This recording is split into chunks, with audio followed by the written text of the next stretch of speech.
Hi everybody, welcome to Fireside with Spirit. Just waiting for the computer. We are. Just computer gives me that confirmation that we're good to go. So welcome everybody to Wednesday Fireside. Couple things I want to mention, whether you're on live or the replay, just to make sure everybody knows that we have a real-time guided meditation coming up on Sunday, April 16th for 45 minutes. You can do live, the recording, or both. And if you've never tried meditation or you've been wondering if that's for you, I'm actually going to be doing a free live meditation this Friday coming up. So day after tomorrow, 8 o'clock, it's going to be 10 minutes. It's going to be available afterwards. So if you can't join live, no worries. But we're going to do that this Friday, 8 o'clock, right here over Facebook. So super excited. If you haven't already seen my YouTube channel, check it out. I'm going to put a link in the comments. The Learn videos are there. Fireside is there. If YouTube's a little easier for you to watch this through there, you get the idea. I am always open and eager for your ideas on what you want to learn about. If there's something you're curious about or that you want to learn more, let me know. So if you're on tonight, send me a comment, say hello so that I know you're here. And just know this, whether you are on live or the replay, even if you're watching this video days later, a week later, months later, guess what? There are still messages for you in this video because spirit guides, where they exist, time does not work the same way that it works here. And so they know who's going to be listening. They know how long people are going to be here with us, who's going to be here for the whole video, who's going to catch bits of it, and what have you. So no worries. Whatever is meant to find you and whatever messages are meant for you in this video will find you. And my hope is that it brings you some peace, some clarity, and some comfort. There's a message coming through very strongly right now that you are exactly where you should be. Like 100% on the mark, exactly where you should be. And so don't fret over missteps from the past. Don't look back on the past with blame or regret or self-punishment, self-flagellation. Instead, see if you can step back. If you find yourself getting into this kind of place mentally, that negative place, or that, oh, I could have done better or should have done better or whatever. When you catch yourself doing that, see if you can step back into an observer role for yourself and with yourself. And so we're going to talk a little bit about some crystals tonight in this Aries season and what all of that means. And I'm super excited about that topic because I happen to be an Aries. In fact, my birthday was March 25th. And so we're going to be doing this more often, but I happen to be even more excited about this particular topic since it is my birth month, my astrological sign. And we're going to get to that in a moment, but first we're going to, Rafi, you want to say hi to everybody? Hi. Hi. My son Rafi, who is also an Aries. In fact, his birthday was March 22nd. So Rafi, you could not have picked a better time to pop on. Yeah, I know. He says, I know. He is psychic too. And so you might notice that I do have the camera positioned a little bit low so that you can see my necklaces. This, in fact, is aquamarine. Speaking of Aries season, as we're closing out the month of March, we're doing so with the March birthstone, my birthstone. And this is my Tree of Life pendant, which I love. In fact, it has one each of the 7 rainbow colors that correlate with each of the 7 main chakras. So what I am doing right now is I am intuitively feeling into the energies to select cards for tonight's broadcast. Now, whenever I select cards, it is my practice. Well, first of all, I just want to tell you which deck I'm selecting from. This is the first deck I ever got, the Magical Mermaids and Dolphins Oracle deck. And so what I am doing, you can see these. I cannot because I prefer to select cards blindly. So I am feeling into the energies and I am setting the intention, or you might say asking the question, what is most important for people to know? In other words, angels and divine helpers, please assist me in selecting the absolute best cards to give the messages that are going to help the most people right now. So that's what I am doing. And when I ask that question, I allow, and the big word here is allow, Spirit to guide me in selecting the best possible cards. So this is a question that I've been asked a lot over the years, is how do you select cards when you are drawing cards for yourself or someone else? Amy, how are you? It's so good to see you. Glad you're on. And so there are different ways to select tarot or oracle cards, of course, but I do like to share my process with people. And there are more than one technique I like to use. We are also using the Angel Wisdom tarot deck tonight as well, which is these two are among my favorite decks. That some of you that have a lot of card decks, you might notice that they have the decks have a different feel, and the longer you work with them, at least this is certainly the case for me and other psychics that I've met, you might notice, at least I know I do, notice that over time, it's like each deck has its own personality in a way, its own energy. And the reason a deck might feel as if it has a personality is that you'll have specific classes of beings that are closely connected to that deck that you're going to be calling on when you draw from that deck. Of course, we always, want to be working, of course, with our own team of high-level guides and helpers. But what's also really cool is that the different decks call on different classifications of beings. So this is a great example here. We know that we're calling on the magical mermaids and the dolphins in addition to our high-level spirit guides, our own personal spirit team. And let's see Amy's comment. Oh yes, a busy mom. I know that feeling, Amy. There's never a dull moment, right? There's never a dull moment. So these two decks that we're using tonight are two decks that are very near and dear to me personally. And what's interesting is that these are some of the decks that if I'm called to use these particular decks to draw for everybody, I know that at least some of the messages that will be coming through are going to be very close and personal to me as well. So this is going to be a reading where I'm going to give you a message, and there's a good chance I'm going to be sharing something very personal with you. Because some of the insight, some of the time at least, when we're working with spirit, sometimes the insight is hard stuff, hard topics that are coming up, hard pieces of advice to follow from spirit. So I love it when this happens, because being able to say, I've been through something like this. I feel you. I've got you. It's good to be able to tell you that. So before we get to the cards, I do want to mention that we are in Aries season, and this is an interesting season, especially this year. The astrological sign of Aries, which is my personal astrological sign, March 25th, and I'm 43, so I just turned 43. The astrological sign of Aries is the first sign in the zodiac. It is a fire sign. So when we think about what all of this means, we're looking at people who are born at this time, and as well as that, a season that we're currently living in that accompany all of these energies: fire energy, leadership energy, being a self-starter. So many Aries people are self-starters. The Ram. Oh, and this is your sign as well, Amy. Awesome. And your season as well. Super cool. And I love the fact that the Aries sign is the Ram. And one thing that I like sharing with people is that over the years, I have had people tell me that I'm like a dog, that when I get my teeth on something, I don't let go, I dig in. I've had people say, you should have been a lawyer. And those qualities about me have made me a very strong advocate for my special needs kids and a fighter.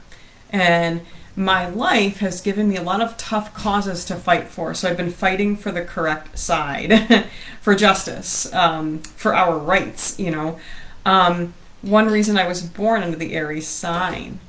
So that's one reason among others that, let's say that I wasn't born 3 weeks earlier as a Pisces. Oh, Jennifer, hi, and thank you so much.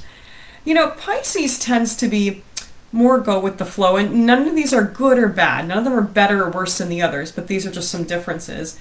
The cusp, I want to say, is March 20th or 21st. I just know that Aries, my son and I are after that 22nd, 25th. Pisces tends to be more go with the flow. All of the people I've met who are Pisces tend to be people who are more, I would say, in their left brain, tend to have less of a sense of time, waffle more, I would say, than others that I know making decisions and have their own process about things. And many Aries, such as myself, and my son is a lot like this, decisive. Decisions made, let's go, let's do it. Fiery when challenged. Not a folder, a fighter, not a folder. And so when I look at these sorts of things for myself and how my life has challenged me to have to fight for causes, it's good that I was born under this sign. If I was born a few weeks earlier, I could have had a personality that didn't really mesh well with this life path. I might have been more of someone who would just fold and go with the flow, which, again, not going to work when the whole world is telling me that I should just buckle up and deal with my special needs daughter who needed institutional care, for example. So that's just one of many examples. But so thinking a little bit about that, everything I just said to all of you, one thing that you might notice during Aries season is more situations that are going to call on you to stand up and fight for your rights or for someone connected to you. You might notice more of this going on. And we've also got every year, so that I'm noticing a lot this year, but this does happen every year, of course, that we've had that first day of spring where we have the equal number of daylight hours to sun up hours to sundown hours, and now it's increasing to where we have more sunlight hours than sundown. Now we've got even more. And so our energy increases. We want to be more active, more productive. And most people don't even realize that this happens. But when the weather first gets nice, we get so excited, we're out there doing, and then we get a little tired, we've got to slow down. We don't even realize that we're adjusting to these changes in those energies on the outside that are working on those energies in the inside of us. So keeping all of that in mind, we're going to talk about some crystals that are really good to use at this time of year, what they are, how they help, and how you can use them. Before we get into that, I am going to show you the cards so that you can look at what you're intuitively drawn to, maybe even make a note or share in a comment where you're drawn. It's possible that you'll be drawn to all the cards. It's possible that only maybe 2 will grab you. Or if you're anything like me, you might notice that one card stands out, some a couple, and some others just a little bit. Like you can almost feel how strongly the energy is on each of them for each of you. So whatever that is for you, I'm going to show you the cards. This is card number 1 right here. Card number 1. We've got card number 2. And then we've got card number 3. We actually have 2 other cards tonight that are going to come up as messages for the group, but they are not, we might say they're not the official anchor cards, which is interesting. But so one more time, here is card number 1. Are you drawn to card number 1? Are you drawn to card number 2? And finally, are you called to card number 3? So while I give you a little bit of time to let that marinate, let's talk a little bit about Aries season crystals that are great right now. So we talked actually a few minutes ago about aquamarine. This is a really good stone to use at this time because, again, Aries season, we've got so much of that fire energy. What is our sun?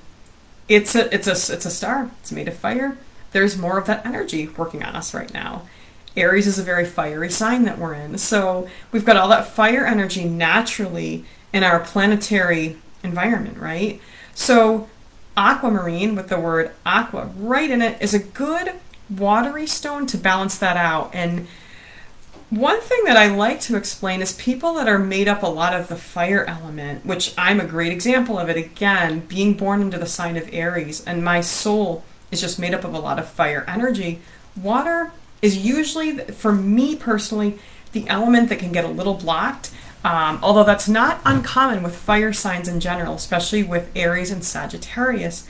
So any watery stone that you can use is a great way to balance out your fiery leadership, fight, don't fold, self-starter kind of energy, go, go, go kind of energy. So again, aquamarine is great. And interesting that March birthstone is aquamarine, connected to Pisces, which is a water sign, and balancing out that fiery Aries. Here's another example of aquamarine. And, oh, I just dropped it. It's a tumbled stone. I'm going to have to grab it here. But so that's what aquamarine can look like in a tumbled stone. I hope you can see that.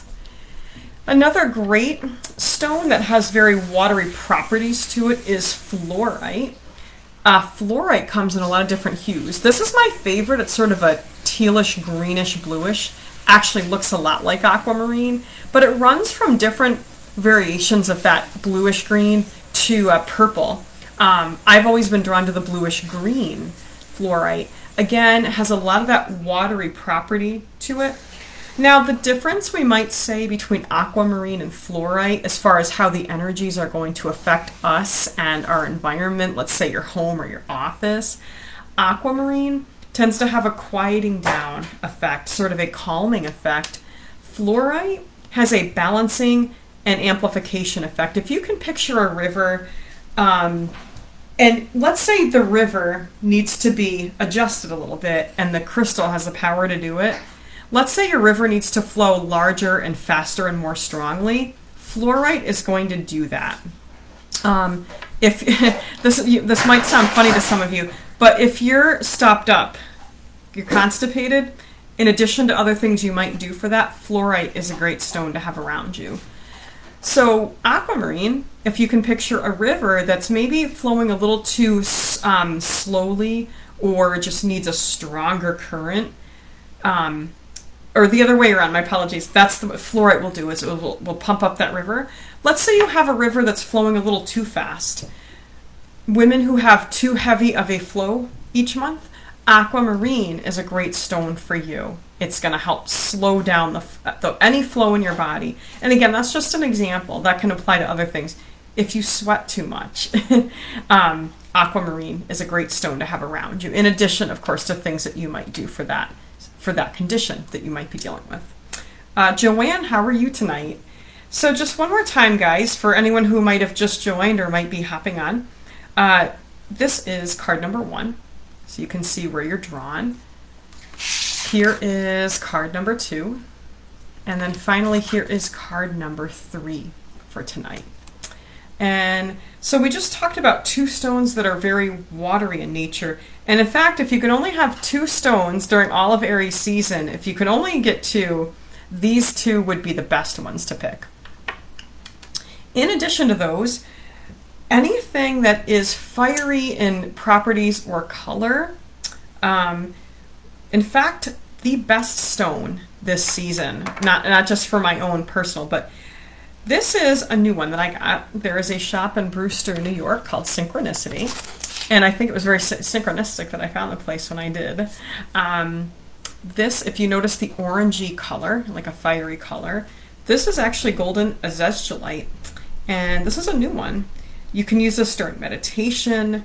In fact, any stone you can hold with you during meditation. This is said to be one of the most effective stones for opening and clearing the chakras. So again, when we look at flowing, because Aries season tends to be very fiery, so anything that gives us flow, like water, is really going to help us at this time. This is great also for working with the higher chakras. Carnelian is also a great stone. And notice that nice orangey color. Carnelian is a very good stone for opening up your creative abilities. So that's a great stone. If actually, Joanne, you mentioned that you're tired, so carnelian is a great stone for when you're feeling tired and you want to pull your energy up and tap into your creative powers, or you're hoping to find more fun in your life, carnelian is a great stone. Finally, this is a stone, I don't even remember how I got it. I don't remember the name of it, but I wanted to point this out because as I'm showing you these stones and you're thinking, oh, that's great, but I don't know where I would find that. Notice that this is quite similar.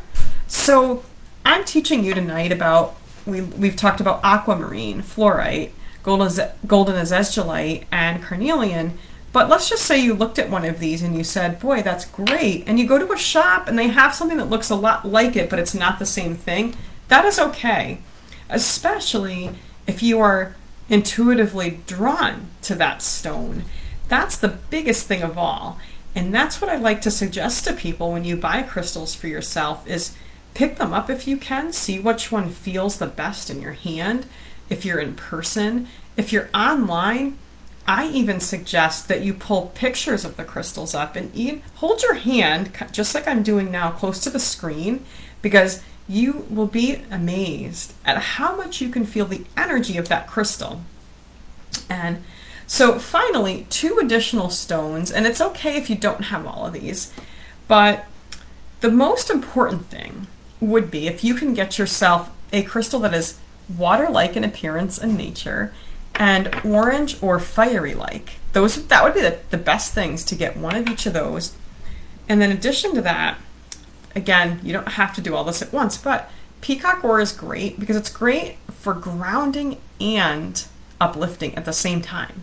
So great with those fiery energies this season. And finally, I love clear quartz because it just tends to amplify and strengthen any of the stones that you have. And one thing that's great about clear quartz is that it tends to really work as a liaison, is the best way to say this, as far as what its energies do, to sort of meld you and your stones, meaning your energy does, let's say, what it's going to do. Your stones, your crystals, their energy does what it's going to do.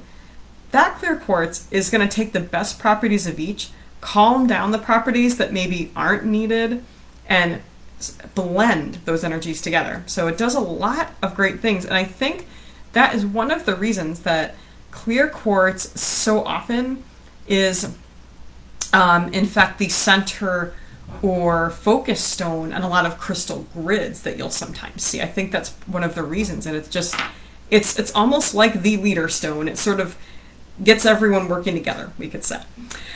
So now, and guys, if there are any questions about anything, please feel free to post those questions. I will be putting links to, to the meditation that's coming up April 17th in the comments and the upcoming Angel Circle. I'll make sure that all that information's on the video. Share this with your friends. Share this video. Share those events that are coming up if you know someone that could really benefit from some intuitive insight. Now, let's get into the cards for this week. So, card number 1 here from our Angel Wisdom Tarot deck by Radleigh Valentine. We've got the 2 of Pentacles, and you know what's really neat about this card? Not too long ago, I want to say a month or 2 ago, on one of the author's weekly broadcasts, he drew this card as part of the energetic weather report, and as the author, he knows what this card is about, what it's telling us, right? But there's always, I'm trying to make sure you can see me and the card. There's always the interpretation of the individual user to take into consideration. And the 2 of Pentacles often comes up when we're juggling a lot and maybe it's a bit too much. And so sometimes this card will come as a way to tell us, be more playful. Maybe it's okay to release 1 or 2 of the balls that you're trying to hold in the air. Now, what the author had to say about this is not going to work long term. Look at how he's trying to balance on this ship in rocky waters. He's juggling things. His clothes don't even match. Now, the point that Radleigh Valentine was making about this card is that week at least, the card was coming up to tell most people, maybe this isn't going to last long term. You might need to drop a few things, simplify your life. And that's great. Sometimes that's what this card means, right? And if that meaning grabs you, then you've got your message this week and take that to heart. However, what I am feeling more strongly for this week, and when I saw this card right away, I thought, well, Radley, I'm not going to tell you you're wrong. You are the author. However, the first thing when I look at this guy, I was like, he is rocking this, and not everyone can do what he is doing. Not everyone could balance so well and look like they're having fun, like they're putting on a show on this thin rope on a ship with not dangerous but turbulent waters. And he's actually he's looks like he's concentrating, but he doesn't look super stressed, right? How many things is he juggling? I'm gonna count. One, two, I see four. Okay, and I love his outfit. I don't care if it matches.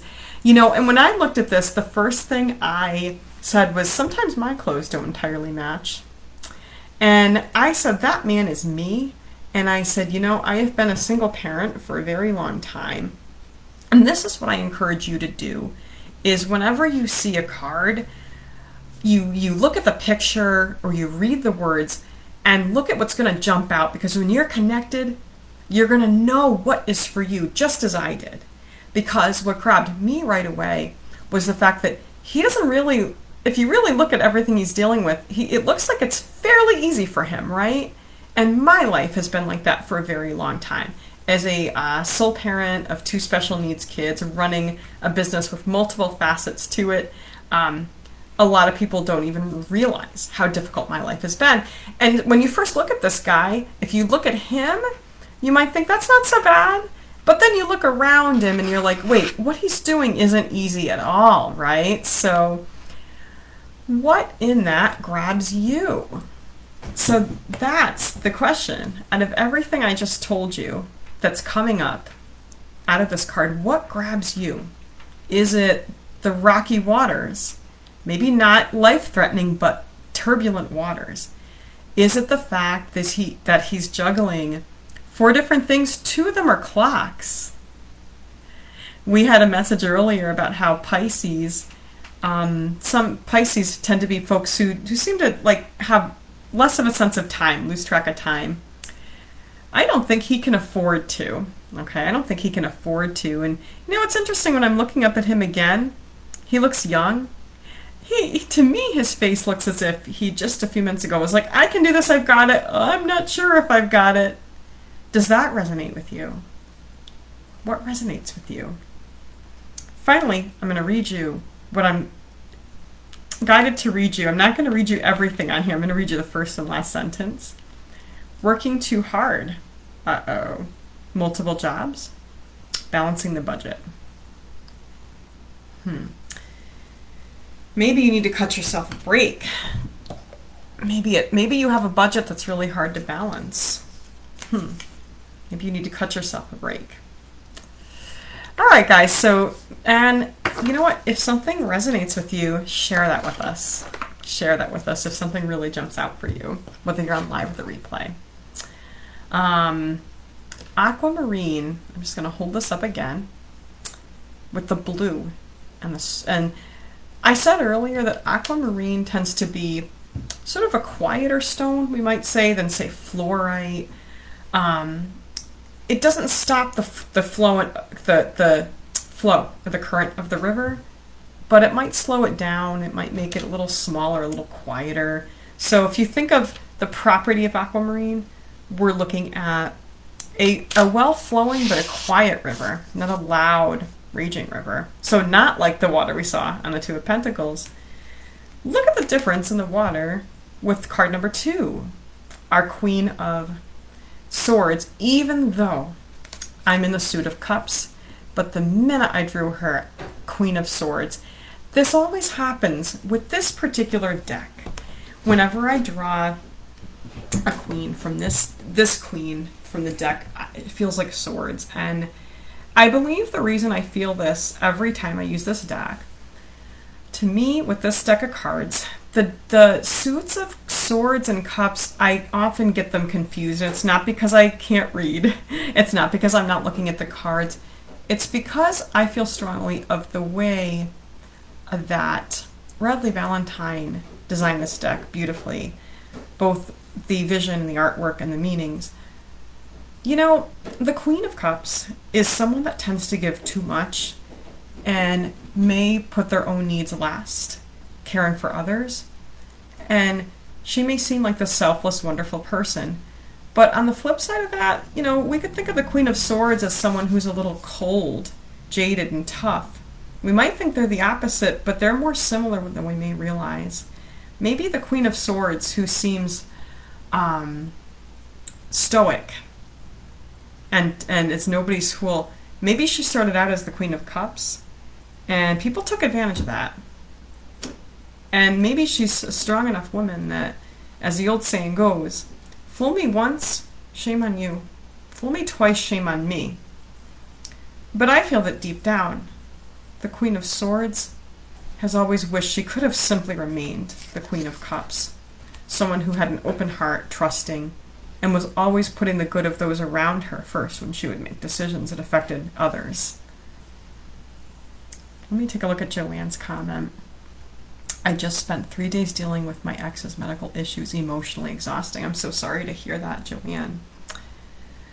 So let's talk about the Queen of Cups or Swords, because I really feel like this is the Queen of Swords here, even though we're in the suit of Cups. You know who the Queen of Swords is? She is someone who balances her mind and heart, who knows how to speak in a very poised way. So who can speak from the heart and explain how she's feeling or rephrase how she sees someone else's feeling, but in a balanced way, in a poised way. So someone who does not let her emotions go to her head and affect what she says to people. So we've got our Queen of Swords or Cups, again, a big overlap. So that's card number 2. Now, before we get to card number 3, we had a jumper. We had a jumper, very interestingly enough, in the Queen of Earth. So we're talking about so many queens tonight. That song by Ava Max has just popped into my head. If all of the kings had their queens on their throne, we would pop champagne and raise a toast. For all of the queens who are fighting alone, you're not on your own, okay? Nowadays, more and more women are the Queen of Earth because we're talking about someone who is able to be present with people in her personal life, like her family, her children, her pets, whoever that might be, friends, and also make a good living and run the household, right? And I often feel so strongly that the queens in tarot overlap and represent what women nowadays are going through. Because the truth is that if you are a queen in tarot, you are all of them. So if you are the Queen of Earth, the truth is that there might be times that you feel like somehow you're giving to others, but others aren't giving back to you what you need emotionally. Maybe you're giving that to others, right? And if you notice the difference in posture here, the Queen of Cups looks very regal. But the Queen of Earth looks a little staunch and a little guarded, we might say, because she's got to guard her fortune. That's okay to do that. Women often somehow feel like we should be generous with our money, but you need your money. Okay, so let's move on to card number 3, our card from a different deck tonight. The only one tonight from our Magical Mermaids and Dolphins deck. Mother Healing. So if you are drawn to this card at all in any way, the message here is that there is something going on within you in relation to your mother that needs to be healed. Well, hi, Rafi. Oh, someone's giving me a shoulder rub. Thank you, honey. Well, thank you, honey. Yeah. So the question to ask yourself is, what could that be? If your mother's living, is there something to be concerned about in relation with your mother or your relationship with her? Is something difficult for you there? Now, if your mother has passed away, are there feelings and thoughts coming up that, boy, maybe you didn't even know have been there for a long time? Amy's drawn to card number 3. So if your mother has passed away, what is coming up for you about your own mother? Are there maybe dreams, or you'll wake up in the morning remembering something that happened when you were really little? Or as an adult, where you're sort of putting 2 and 2 together, and maybe you're seeing your mother in a different way.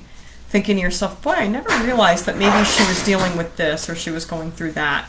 Or I never connected this decision she made when I was a kid or the way she was treating me about something when I was a teenager. And now I get it. So a good practice right now is to journal if you are drawn to card number 3. And specifically to take some quiet time to sit with your feelings and or to write about your feelings towards your mother and how she was to you, how she treated you. We all know that our parents have done the best they can. The work is to say, how did I feel about the way she was? And not to edit yourself, not to censor yourself at all. So that's your message if you're drawn to card number 3. Finally, the additional card that we have tonight is worthiness. And it's very interesting because over the last several weeks, I've been working with this deck of cards a lot. Magical Mermaids and Dolphins by Doreen Virtue. And with all of my card decks, when there's a certain card that seems to stay on the very bottom, and I'll show you exactly what I mean by that. Like when I pick up all of the cards and the same card seems to stay on the bottom, because I've been shuffling my decks a lot, but then there are some decks that seem to end up with the same card on the bottom for a long time, and I keep seeing it. That's a message. So if you work with card decks, I encourage you to notice these kinds of things. And so when I picked up these cards today, I just knew this was a message. So for whoever needs this message, just know that you deserve to receive good in all ways. You deserve to receive good in all ways. There is something about this world that tends to beat us down mentally and emotionally, tends to make kids feel bad about themselves just for being kids. Men too, so this applies to men, but for tonight's message we're talking about women. This is not an easy world to be a woman in. We talked earlier about how the Queen of Earth is someone that kind of has to guard her money, and sometimes in this need for us to think about the practical things, to get ahead at work and to run a household, we have to do things that we don't want to do. We have to act like a man, the way men traditionally act, competitive and looking out for number one. But doesn't come naturally to most women. And somewhere along the way, it is so easy as women for us to forget that we deserve the absolute best. So Spirit's message for everyone who's with me here, live or the replay, is to tell yourself, I deserve the absolute best. I deserve to receive good in all ways.